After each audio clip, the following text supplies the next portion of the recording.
Hello, listener. Welcome to Juniverse Cheating Stories. Please subscribe for more videos. The stark, fluorescent lights above Isabel Matthews felt like an assault on her senses, flickering and blurring as she lay in the cold, sterile hospital bed. Pain sliced through her abdomen with every shallow breath she took, the remnants of the emergency surgery still pulsing with raw intensity. But it wasn't the pain from the operation that made Isabel tremble with fear, no. It was the voice of her daughter on the other end of the phone that made her heart drop into her stomach. "Mom, I'm scared. Grandma and Grandpa are gone." Emma's voice came through, trembling with terror. "They said I'm old enough to be by myself, but I'm not, Mom. Please, don't leave me alone." Isabel's world seemed to freeze as the words settled like cold lead in her chest. The familiar, crushing panic that had gripped her ever since her husband Greg's untimely death 3 years ago flooded her entire being. She had always feared for Emma's safety, especially after Greg's accident. And now, when she needed her in-laws the most, they had failed her. With a surge of frantic energy, Isabel grabbed the phone, her voice cracking with both anger and fear. "Do not leave her alone. You promised me you'd take care of her. How could you do this?" she demanded, her words barely recognizable through the tightness in her throat. The voice of her mother-in-law, Judith, responded dismissively from the other end. "Isabel, calm down. It's just a party. We'll be back in a couple of hours. She'll be fine. She's old enough to stay alone. We're at your brother-in-law's anniversary celebration." But all Isabel could hear were Emma's terrified words ringing in her ears. "They left me here alone, and I'm scared." Isabel's stomach lurched, a deep ache settling into her chest. Her daughter, abandoned in her time of need. Alone, vulnerable, terrified. The betrayal was so sharp. It left Isabel gasping for air. For years, Isabel had worked tirelessly to maintain peace with her in-laws. She had swallowed their barbed criticisms about her inadequate parenting, their constant comparisons to their late son, Greg, always implying she was not worthy of him. The underlying tension had only deepened since Greg's death, an accident that had left Isabel a widow and Emma without a father. Since then, it seemed that no matter what Isabel did, it was never enough in the eyes of Judith and Richard. They constantly undermined her choices, from how she handled Emma's grief to the way she ran her household. It had been a silent war of passive-aggressive comments, disapproving glares, and veiled criticisms. Greg had always been the buffer, stepping in to defend her, keeping the peace. But when he was gone, that fragile barrier crumbled, and Isabel was left to face the onslaught alone. She had tried so hard to make things work. Despite their disapproval, she had continued to involve them in Emma's life, believing that family was important, even if it was difficult. When Isabel's urgent surgery came up, her in-laws had promised to help. Emma had been struggling with overwhelming anxiety since Greg's death, and Isabel couldn't leave her alone. Judith and Richard had assured her that they would step in and take care of Emma during her hospital stay. They had seemed eager to prove that they could be relied upon, almost as if they were waiting for this moment to show their worth. But now, Isabel lay in a hospital bed, weak and broken, knowing the one thing she had feared most was coming true. Her in-laws had broken their word. They had abandoned Emma, leaving her alone in a house filled with shadows, while they celebrated some meaningless party. Isabel could feel the weight of their betrayal heavy in her chest, and the anger that boiled inside her made her want to scream. The seconds felt like hours as Isabel's fingers hovered over the phone. Her pulse thundered in her ears, her chest rising and falling erratically as her mind raced. What could she do? Who could she trust? The helplessness threatened to swallow her whole. But there was one person she knew she could count on, someone who had always been there for her, even when her own family had failed her. Olivia. Olivia had been a constant presence in Isabel's life since Greg's death. As their next-door neighbor, Olivia had watched over Isabel and Emma, offering a shoulder to cry on, a listening ear, and a steady hand when things seemed darkest. She was the only person Isabel could turn to now. With trembling fingers, Isabel dialed Olivia's number. Her breath hitched as she spoke, her voice breaking with the weight of her emotions. "Olivia, please. I need you. Emma, my parents-in-law. They've left her alone. I don't know what to do. Can you go to the house?" On the other end of the line, Olivia's voice was calm, steady, and full of determination. "I'm on my way, Isabel. I'll take care of everything. Don't worry." As Isabel hung up the phone, a cold, raw fury began to build inside her. She had trusted Judith and Richard. She had given them the benefit of the doubt, hoping that they would step up in this time of crisis. But they hadn't. They had left Emma to fend for herself while they attended a party, a celebration of all things, without a second thought. The anger swirled within her like a storm, relentless and consuming. And in that moment, Isabel knew one thing for sure. She would never trust them again. The decision was made. She had to protect Emma, and she would do whatever it took to keep her safe. No more second chances. The betrayal had cut too deep. The minutes dragged on after Olivia's reassuring call. But Isabel's mind raced in turmoil. Emma was safe for now, taken in by Olivia, the one person who had proven she could be trusted in the darkest of times. Despite that, a dark knot of fear still gripped Isabel's chest. What had just transpired? How could the people she trusted most betray her and Emma so completely? Her hand trembling, Isabel reached for her phone again. She couldn't pretend it wasn't happening. She couldn't let this go.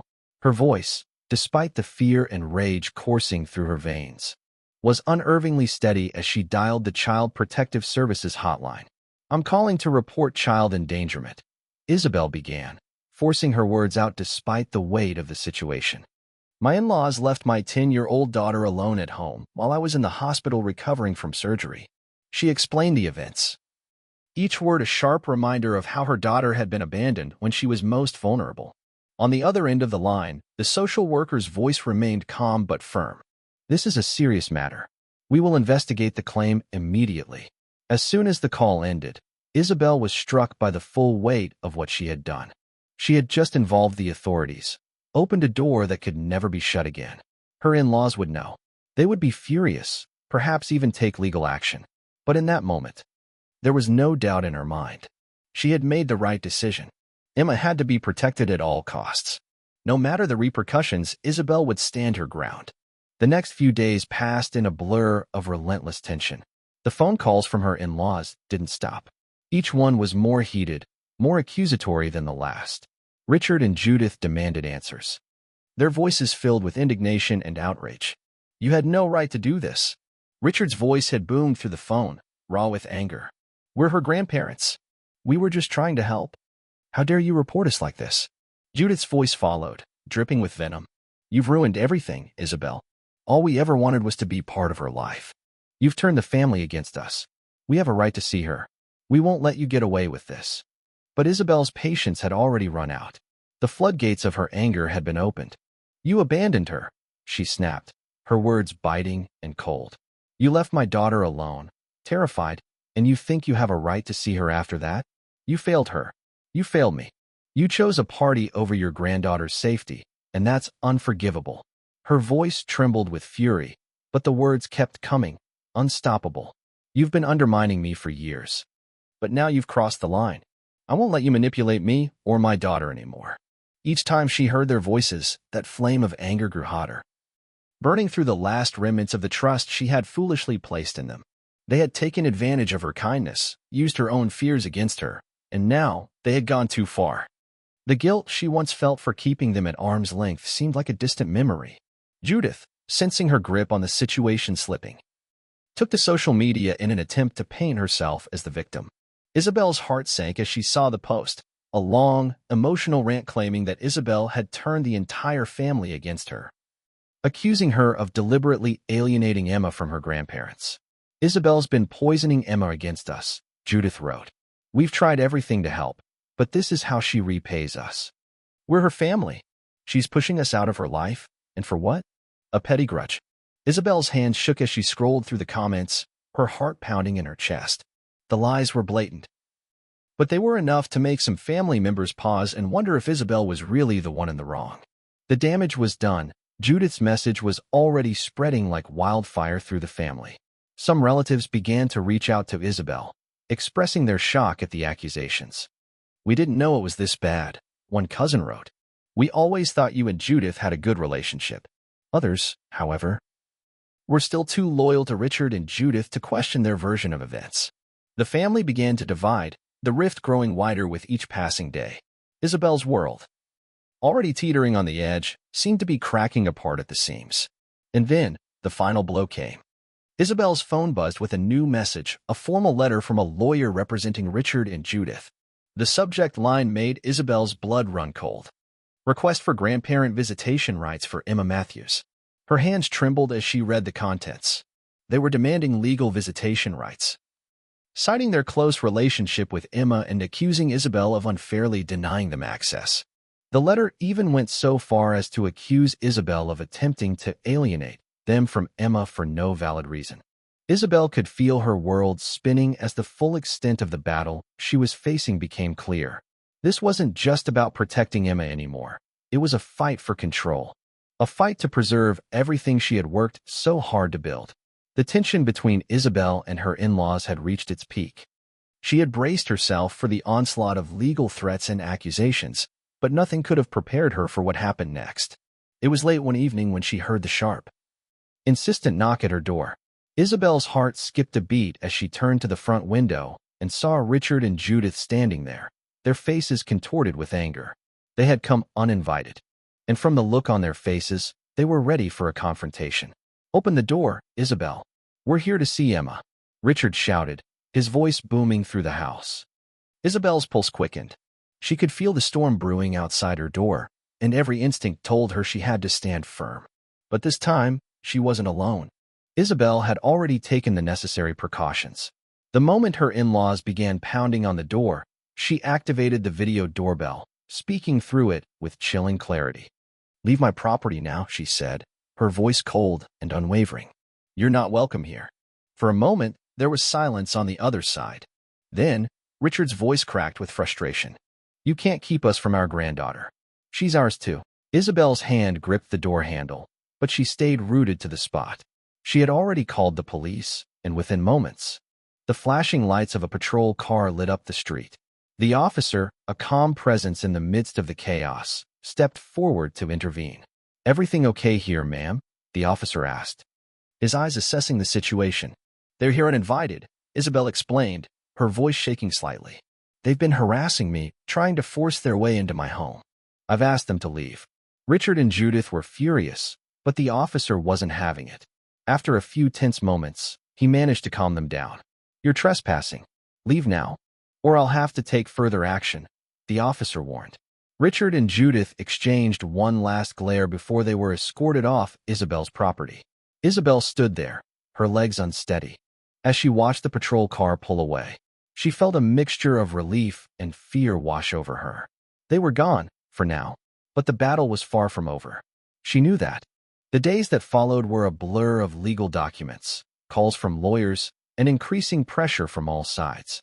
The CPS investigation was underway, but Isabel couldn't shake the feeling of impending dread. Judith's public posts had exploded across social media, each one more inflammatory than the last. The accusations were relentless, and the lies were carefully crafted to paint Isabel as an unfit mother, while Richard and Judith played the role of helpless grandparents, unjustly denied access to their granddaughter. Isabel was buried under a pile of paperwork, each new document making the situation feel more real and more hopeless. The court dates loomed ahead like dark clouds, and Isabel knew that Richard and Judith would stop at nothing to take Emma from her. The pressure was suffocating, but the hardest part was seeing the toll this was taking on Emma. Isabel had tried to protect her daughter from the worst of it, but the pain was visible. Emma, once a carefree, laughing child, now seemed withdrawn, her eyes clouded with confusion and fear. She had trusted her grandparents, and now they were the ones who had caused her pain. The betrayal was too much for the young girl to process. One evening, after a particularly draining conversation with her lawyer, Isabel found herself slumped on the couch, her head in her hands. She felt like she was drowning, each breath harder to take than the last. The emotional weight of it all crashed down on her, and she couldn't hold it together any longer. Olivia, her steadfast friend and neighbor, had been a constant source of support, always there when Isabel needed her most. Tonight, she was the one who found Isabel in the middle of her breakdown. "I don't know if I can keep fighting," Isabel whispered, her voice broken. "I'm so tired. I just want this to end. I want Emma to be safe." Olivia sat beside her, placing a comforting hand on her shoulder. "You've done the right thing, Isabel. You're protecting your daughter, and that's what matters most." Isabel turned to look at Olivia, the weight of the world in her eyes. "But at what cost? What if it's too late? What if they take her from me?" Olivia's eyes softened. "You've been doing everything for Emma. This fight isn't just for her. It's for you too. You deserve to be her protector. Isabel nodded. The small comfort she found in Olivia's words doing little to ease the crushing anxiety in her chest. Even as Olivia spoke with such conviction, Isabel couldn't shake the gnawing feeling that the true fight had only just begun. Richard and Judith were relentless, and their next move was already in motion. And Isabel had no choice but to brace herself for whatever came next. For Emma, for her family, the battle for her daughter's safety was far from over. And Isabel would stand tall, even if the world itself tried to tear her down.